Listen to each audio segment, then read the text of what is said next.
Hey everyone, welcome to today's Explainer. Today we're getting into something absolutely fantastic, becoming a kid entrepreneur, and more specifically, how to price your passion. Okay, let's dive into this. We are looking at how kids can really flip the script and transform from everyday consumers, the ones just buying the toys and the video games, into real impactful entrepreneurs. Our guide to unlocking these financial secrets today is the brilliant book Financial Literacy for Kids by Timothy Atunis.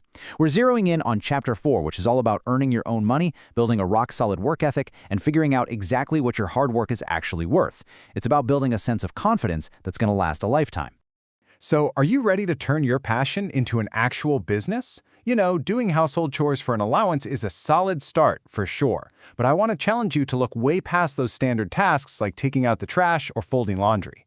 Are you ready to step into the hero's journey of creating your very own kid-friendly business? Because when you learn how to create value and exchange it for income, something really powerful happens. You stop seeing money as just something handed to you, and you start seeing it as something you can generate through your own imagination and effort. Now, every great business, literally every single one, starts with a spark. You don't need a bank loan, you don't need a fancy storefront, and you definitely don't need a team of employees to get started. What you absolutely must have, though, is the mindset of a creator. A creator is someone who looks at the world around them, and instead of just seeing things exactly as they are, they see opportunities. They actively look for problems to solve. It's all about curiosity, innovation, and shifting your brain completely into problem-solving gear. To find that spark, you've got to ask yourself this one ultimate superpower of a question.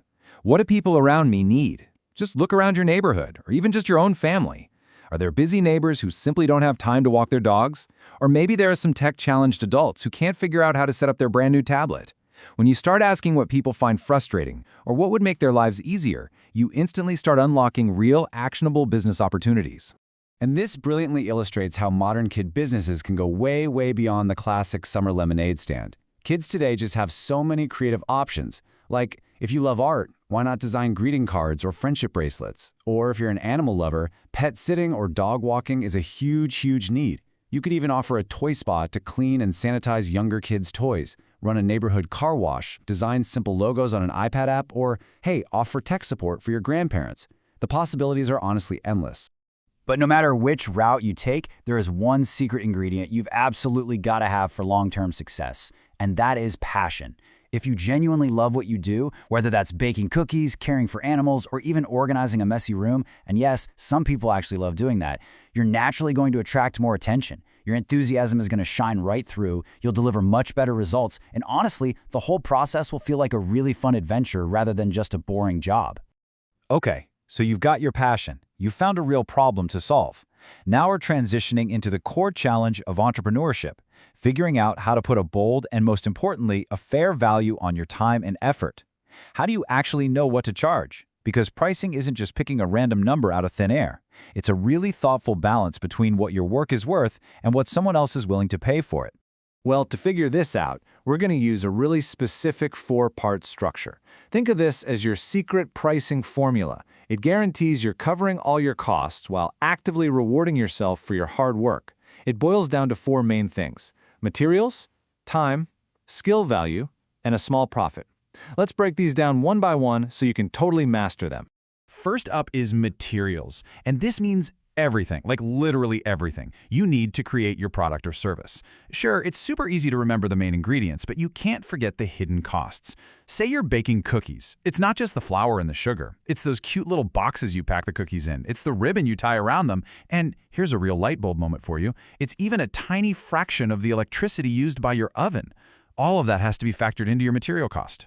Next, we have to balance time versus skill. Now, time is simply how long it takes you to actually complete the job. Skill, on the other right, is the unique talent or the special quality you bring to the table. So, the crucial point is this: an hour of your time absolutely has basic value, but a highly unique skill completely justifies a higher price. Like, if you're a really excellent piano player and you're teaching younger kids, that unique skill means you can charge more than you would for a simpler task like, say, taking out the recycling, which, let's face it, doesn't exactly require a master's degree. Let's put this into perspective with a real-world example: baking cookies. Because who doesn't love cookies, right? Your materials are the flour, sugar, chocolate chips, and the packaging. Your time is, say, the 2 hours you spent mixing, baking, and cleaning up the kitchen afterward. Your skill value? Well, that's your totally secret, perfectly chewy recipe that everyone in the neighborhood goes crazy for. Finally, you add a little profit. Just a nice little bonus to reward your effort, assuming you didn't accidentally eat all the inventory yourself. Add all those elements up and boom, you get your fair price. That's the confident number you give right to your customer. But wait, before you lock in that final price, you really need to do a little bit of kid market research. It is always a smart move to check what other kids or small businesses in your area are charging for similar things. You're looking for that sweet spot. You definitely don't want to be so cheap that you aren't valuing your own hard work, but you also don't want to be so expensive that nobody will hire you. The goal is to be fair, competitive, and realistic. Now I want you to just slow down for a second and let this quote really sink in. When someone agrees to buy from you, they're saying, "I see value in what you do." You see, a lot of kids, and honestly a ton of adults too, get really nervous about asking for money. They almost feel like they're begging. But listen to me, you are not begging. You are offering a fantastic solution to a real problem, and when a customer pays you, they are recognizing your worth.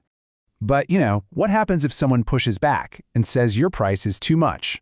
Well, first of all, don't panic, and please, whatever you do, don't immediately start apologizing. Instead, defend your price with confidence. You can always politely ask them, well, what price feels fair to you? Or maybe offer them a simpler, smaller option for a slightly lower price. But the absolute best thing you can do is confidently explain exactly what materials and time went into making it. That shows the customer you deeply value your own work while still respecting their perspective. And this brings us to a really massive concept, the value equation. People don't just pay for things, they pay for value. Think about it. A cup of lemonade isn't just a drink. It is sweet, refreshing relief on a sweltering hot summer day. A neatly mowed lawn isn't just cut grass. It's a peaceful, relaxing weekend for a really tired homeowner. You aren't just selling the physical object. You're selling the benefit, the feeling, and the solution. To truly maximize that value, you've got to level up from being just a worker to being a helper.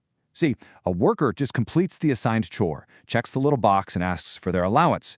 But a helper? Oh, a helper goes way above and beyond. They completely exceed expectations.